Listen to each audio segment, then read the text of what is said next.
কেমন আছো সবাই? আশা করি সবাই ভালো আছো। আজকে তোমাদের অনার্স প্রথম বর্ষের পদার্থবিজ্ঞান বিভাগের লেকচার হচ্ছে 5, সাবজেক্ট মেকানিক্স। আজকের ক্লাসটা খুবই ছোট, তোমাদের জাস্ট খালি আমি একটু ব্যাখ্যাগুলো দেখাই দিব, দ্যাটস ইট। তো আজকের ক্লাসের টপিক হচ্ছে কার্লের ভৌত তাৎপর্য ব্যাখ্যা করা।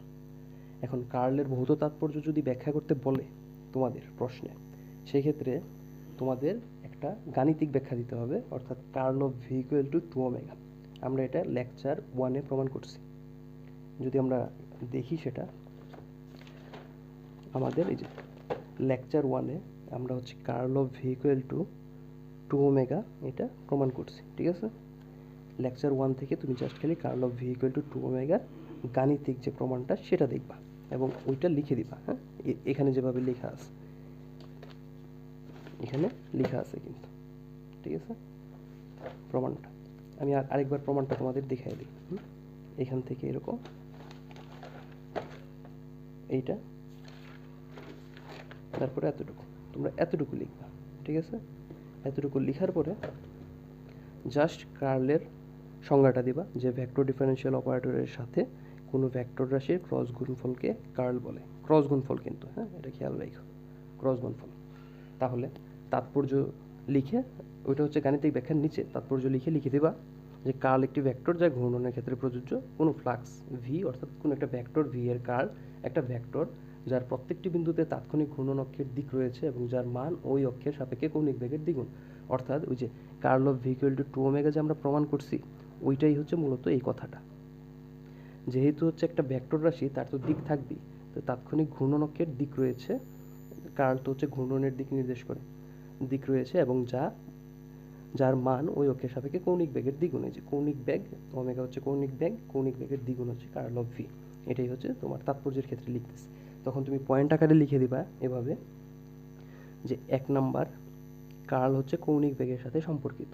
এই যে কার্ল কৌণিক বেগের সাথে সম্পর্কিত, তাই না?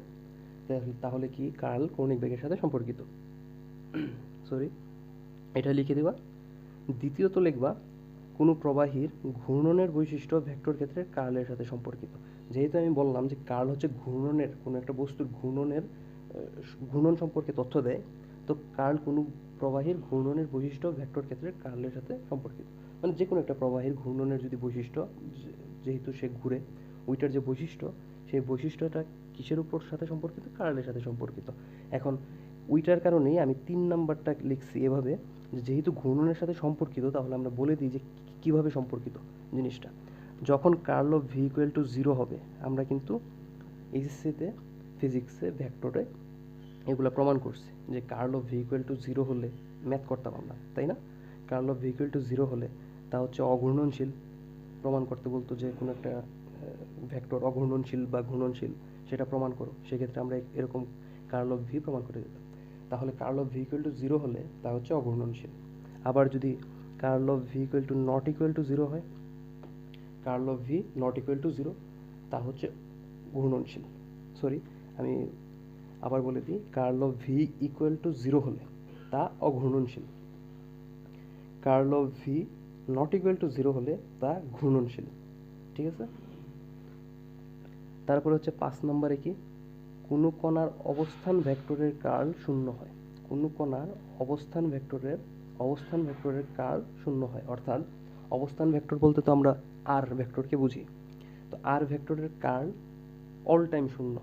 কার্ল বলতে আর ভেক্টরের ভেক্টর ডিফারেনশিয়াল অপারেটরের সাথে ক্রস গুণফল, ওইটাই হচ্ছে এই যে কি বলে কার্ল। তাহলে কার্লটা কি? ক্রস গুণফল। যেহেতু অবস্থান ভেক্টর, তো অবস্থান ভেক্টরের সাথে ভেক্টর ডিফারেনশিয়াল অপারেটরের ক্রস গুণফল, ওইটাই হচ্ছে কার্ল। তাহলে সেটা কি? অলওয়েজ 0। এই হচ্ছে আমাদের কিছু হচ্ছে বাংলা লেখা আর কি। এগুলো হচ্ছে আমরা গাণিতিক ব্যাখ্যাটা দেওয়ার পরে গাণিতিক ব্যাখ্যার নিচে তাৎপর্য হিসেবে লিখে দিই।